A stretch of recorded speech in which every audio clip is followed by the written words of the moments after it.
नमस्कार, मैं मनीष आप सभी के बीच में हूँ और बिहार सरकार यानी कि बिहार के मुख्यमंत्री द्वारा आज सुबह 11 बजे बिजली विभाग के जो उन्होंने नई घोषणाएं की थी जून में और जुलाई में उन्होंने जुलाई का बिल नहीं लिया 125 यूनिट बिजली लोगों को फ्री दिया है। यह समाचार और इस खबर को लेकर उसकी समीक्षा को लेकर आज एक संवाद कार्यक्रम रखा गया।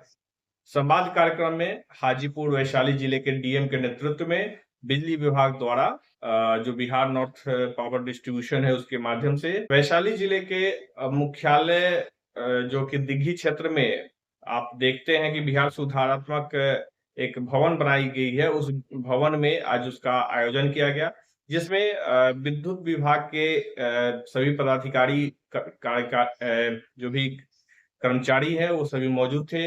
कुछ जनता भी मौजूद थी और हम लोगों ने भी उसमें पार्टिसिपेट करके यह समझा कि मुख्यमंत्री ने योजनाओं को लेकर के अपनी जो बात रखी उसको ताकि लोगों को यह जागरूक करने का यह कार्यक्रम था। 125 यूनिट बिजली आपको फ्री है, 126 यूनिट आता है तो आपको 1 यूनिट का पैसा देना है।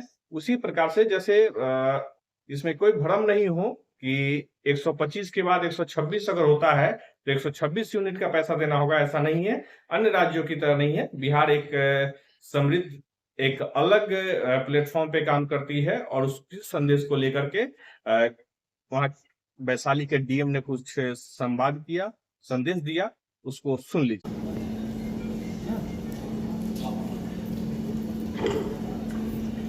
दीप ज्योति आत्म ज्योति नमोस्तुते, आत्म ज्योति प्रदीप्ताय ब्रह्म ज्योति नमोस्तुते, ब्रह्म ज्योति प्रदीप्ताय गुरु ज्योति नमोस्तुते।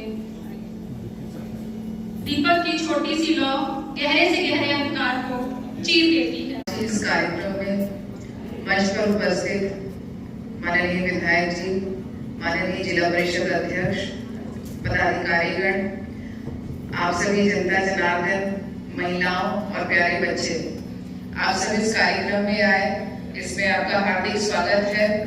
यूं तो ये मैसेज दैनिक रूप से क्षेत्र में दिया जा रहा है, ग्रामीण क्षेत्रों में, शहरी क्षेत्रों में बिजली विभाग की जो टीम है वो लगातार बिजली बिल का वितरण कर रही है। जीरो बिजली बिल जहां जहां प्राप्त है वह भी बांटा जा रहा है और माननीय मुख्यमंत्री महोदय का संदेश भी वितरित किया जा रहा है। तो ये संदेश दूर दूर तक है कि ये बिहार सरकार की जो नीति है आपके हित में, जो विभिन्न कंज्यूमर्स है, विशेष रूप से घरेलू कंज्यूमर्स, उसके लिए काम शुरू है प्रचार प्रसार का। लेकिन आज ये ऐसा मौका है जहां पर हम सब एकजुट हुए हैं और हम लोग आकलन कर रहे हैं, हम लोग समझ रहे हैं कि बिजली के क्षेत्र में बिहार राज्य कहां से कहां तक आया है। आज के प्रोग्राम की चर्चा फिर करेंगे, लेकिन थोड़ा सा पुराने समय को याद करें। हम लोग भी यहीं से हैं, यहीं आना जाना रहा है, पढ़ाई भी हुई है, तो वो समय याद करें कि आज से कुछ वर्ष पहले, कुछ दशक पहले क्या स्थिति थी। 1 घंटे की अगर बिजली आ जाती थी, रात को अगर पंखा चल जाता तो बहुत खुशी होती थी कि आज थोड़ी नींद अच्छी हो जाएगी, नहीं तो छत पर जाके सोना पड़ता था, मच्छर अलग रहते थे। वो भी समय हम लोगों ने देखा है। बच्चों को पढ़ाई करनी होती थी तो डिबिया जलती थी या लालटेन जलता था या मोमबत्ती जलती थी। इसी परिस्थिति में बच्चे पढ़ाई करते थे, महिलाएं किचन में खाना बनाती थी, सब कुछ अंधेरे में होता था, लेकिन फिर भी लोग उसमें बहुत अच्छे से ढले हुए थे। कष्ट था लेकिन लाइफ फिर भी अच्छी थी। लोग बस सोचते थे कि बिजली आए। उसी समय हम लोग ये भी देखते थे कि ग्रामीण क्षेत्रों में ज्यादा समस्या है, शहरी क्षेत्र में फिर भी कुछ घंटे, 1-2 घंटे, 3 घंटे इस तरह से बिजली आती थी, टाइम फिक्स होता था। तो अपनी नींद को हम लोग उस तरह से कर लेते थे कि जब पंखा चले तब अच्छे से सो जाएंगे। हमने अपनी दिनचर्या उस हिसाब से बना करके रखी थी। बाद में फिर जनरेटर का कॉन्सेप्ट आया, तो जब बत्ती जल जाती थी रात को, 1-2 पंखे चल जाते थे, तो और जीवन में सुधार हुआ। अच्छा लगता था कि अब तो पढ़ाई भी हो पा रही है बच्चों की। माता पिता के लिए सबसे इम्पोर्टेंट होता है कि हम किसी भी स्थिति में रहें, बच्चों की पढ़ाई में कोई बाधा नहीं हो। तो वो जब होता था तो बड़ी खुशी होती थी कि ठीक है, गर्मी सही लेकिन बच्चे तो पढ़ रहे हैं। वो सब फेज हम लोगों ने देखा है और धीरे धीरे सुधार भी देखा है कि उस परिस्थिति से आज हम लोग कहाँ पहुंचे हैं। और इसमें बेशक बहुत मेहनत हुई है, बहुत इसको प्लान वे में कई पदाधिकारी लोगों के सहयोग से, माननीय के सहयोग से हम लोग यहाँ तक पहुंचे हैं। और आज ऐसी स्थिति है कि मोबाइल का इतना सब लोगों को आवश्यकता है, इतनी आदत हो चुकी है कि 5 मिनट भी अगर मोबाइल डिस्चार्ज हो जाए और बिजली नहीं रहे तो लगता है जीवन रुक गया है। ये बिजली पे हम लोग इतना आधारित हो गए हैं, ये हमारे जीवन में चेंजेस आए हैं।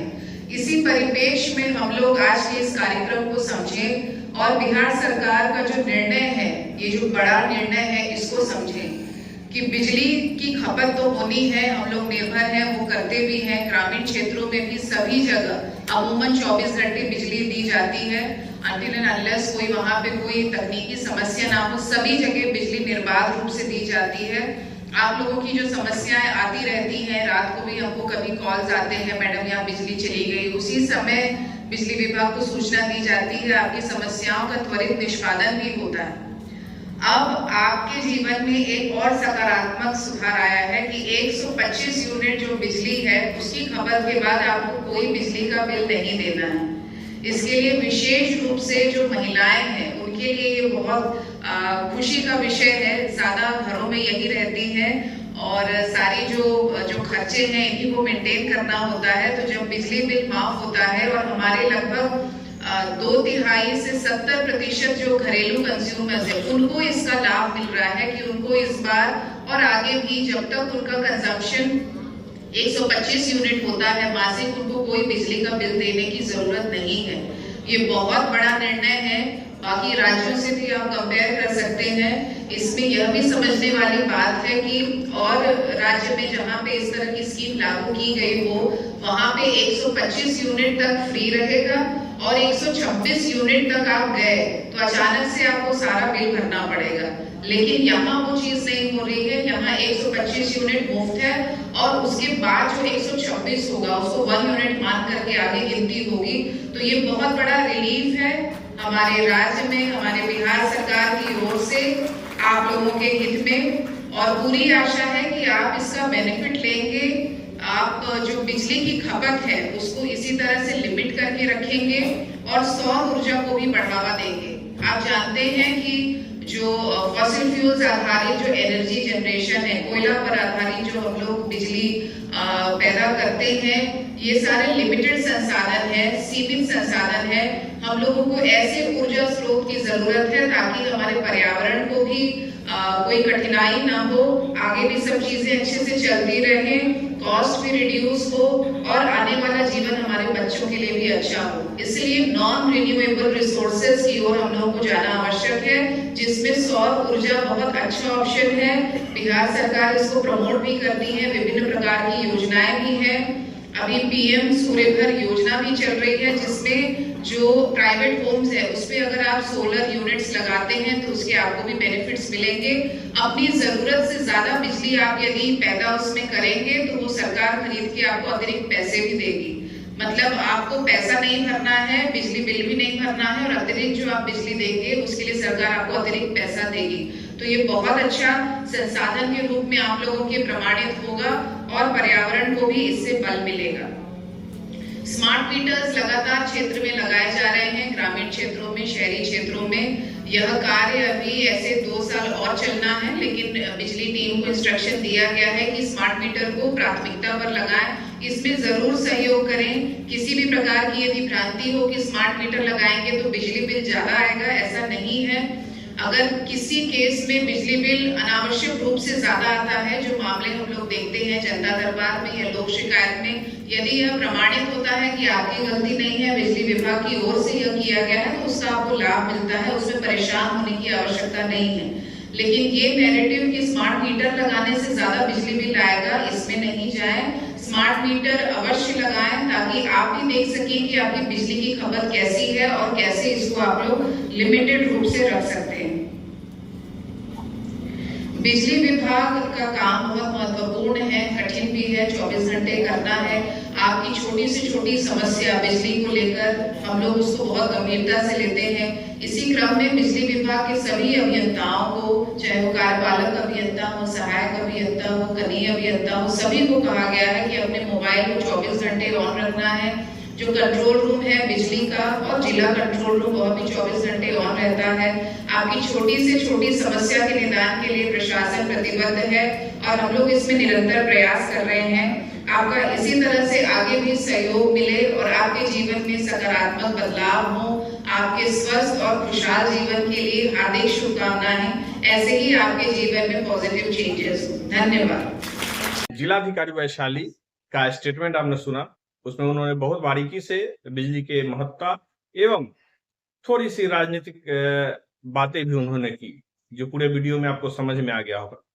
जिस प्रकार से राजनेता अपने पुराने प्रतिद्वंदियों के बारे में बोलते हैं, उसी प्रकार से यहाँ के वर्तमान डीएम ने भी अपनी बात रखते हुए राजनीतिक विषय को भी रख दिया, जो कहीं से एक प्रशासनिक अधिकारी के लिए अच्छी बात नहीं थी।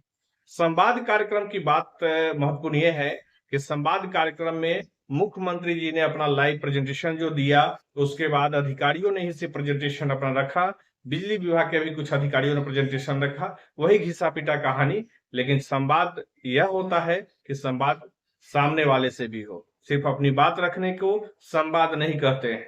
इस बात को लेकर के सरकार और सिस्टम को समझना होगा कि संवाद का मतलब अपनी बात रख देना नहीं है। संवाद का मतलब है कि जिसे आप बुला रहे हैं उनसे जानिए कि समस्या क्या है। मैं आगे बिजली विभाग पे बहुत ठोस तरीके से रिपोर्ट तैयार करूंगा, क्योंकि नौकरशाह जो हैं वो नौकर होते हैं, इस बात का ख्याल उनको रखना होगा, मालिक बनने का प्रयास न हो। लेकिन खैर, जिस प्रकार से संवैधानिक संरचना है उसमें डीएम साहिबा का जो आपने प्रेजेंटेशन देखा, उसमें उनकी राजनीतिक छवि भी दिखाई दी, जो नौकरशाहों के लिए अच्छी बात नहीं है। तो आप सभी का शुक्रिया। अगली वीडियो में हम फिर से आप सभी से रूबरू होंगे। धन्यवाद।